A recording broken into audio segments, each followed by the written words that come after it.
Hi everyone, good afternoon. This is Ermias here coming to you live from Columbus, Ohio. How is everybody doing?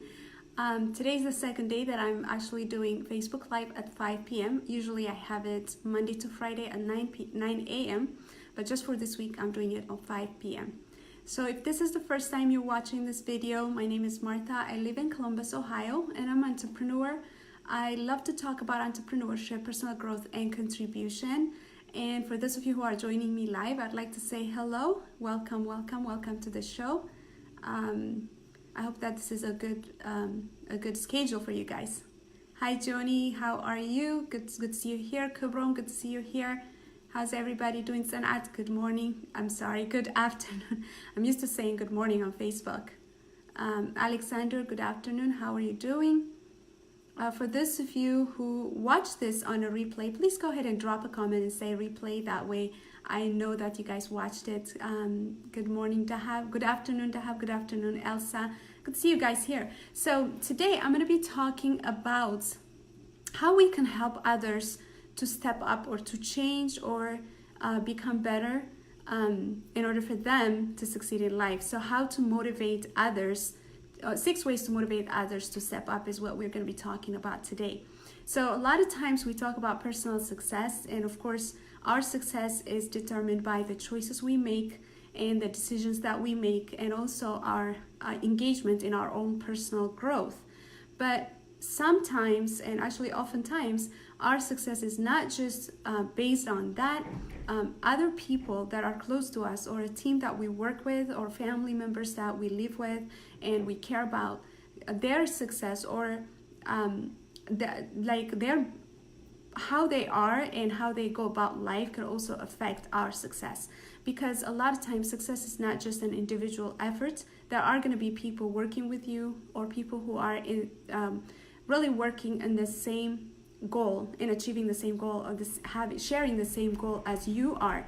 And if they're not interested in progressing, if they're not really agreeing with you in the shared goal that you have, then your personal success is also going to be affected. So one of the questions that I get a lot of times is not about people trying to change their life, but they ask me questions about people that they live with or people that they work with, and how they can motivate those people to change as well. So that's why I thought it'd be a good thing to share with you guys how we can motivate others to step up. It's an important thing to know how we can do that.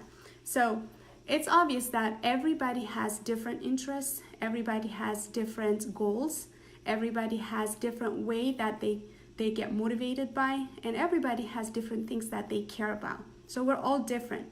We all have different purposes. We all have different things we care about.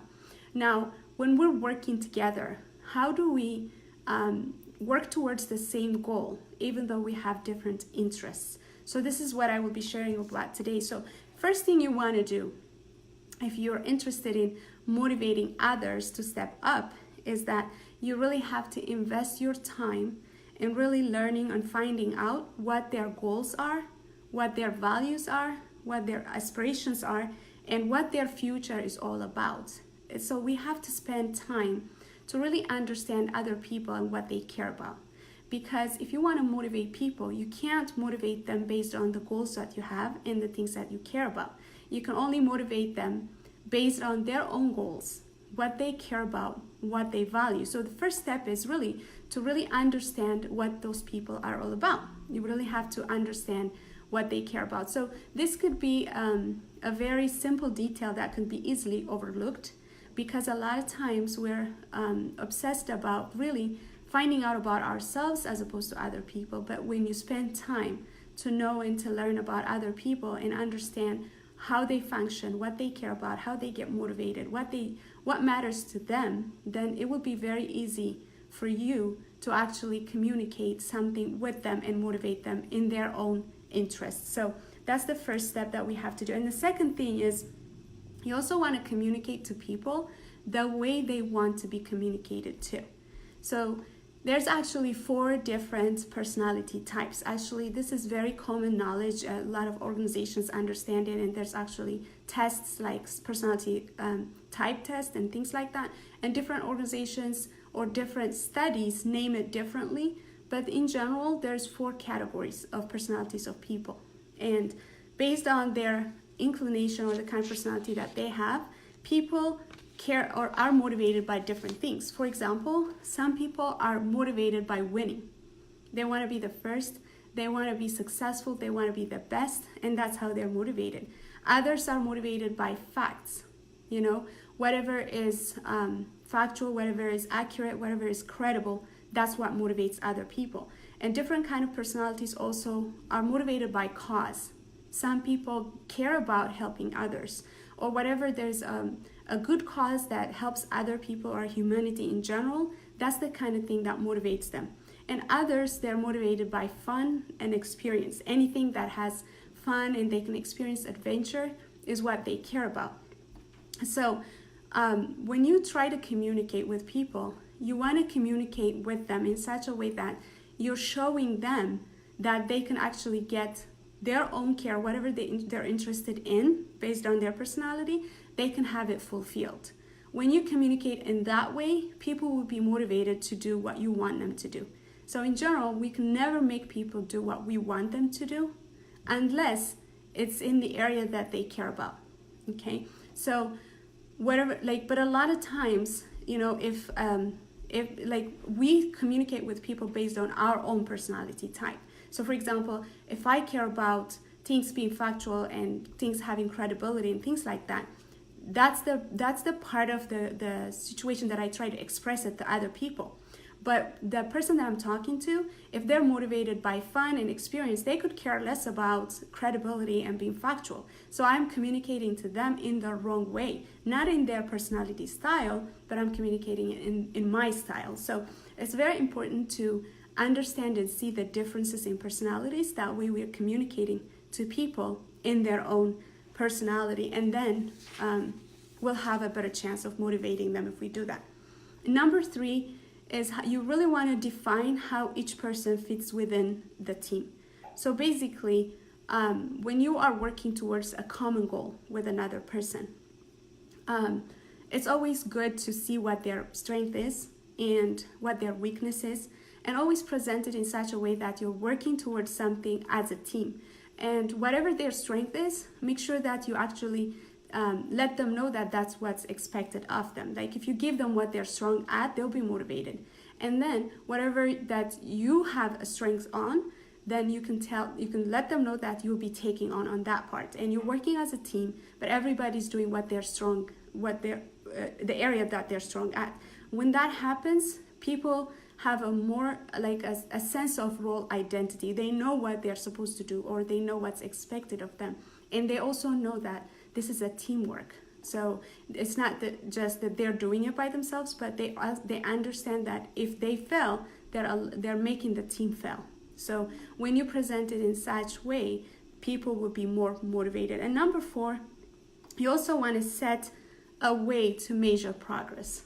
Okay? So a lot of times, people are more motivated if they know that they're progressing towards a goal. So it's very important to know that to identify what goal you're trying to achieve, what the team goal is, what the common purpose is, and what you're trying to achieve. When you define that, and you also set a way to measure the progress, whether it's a daily recap or a weekly recap or a monthly benchmark, whatever it is that you're trying to work with another person, if you set a way to measure it, number 1, it increases accountability. Everybody becomes accountable because it's being measured. And number 2, people will feel that they're in a journey or in a progress. So it will motivate them more if they know that they're progressing. So very important that you measure progress as well. Number 5, you want to teach your team how to win.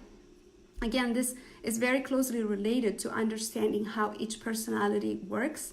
So when you express the goal, or when you're very good at aligning your goal or the expectation that you have from a person with what they care about, if you understand their personality type, you will understand what they care about. So if you're able to align your goal with what they care about, then they will be motivated to win. So basically, you're teaching them how to win. Very important to know.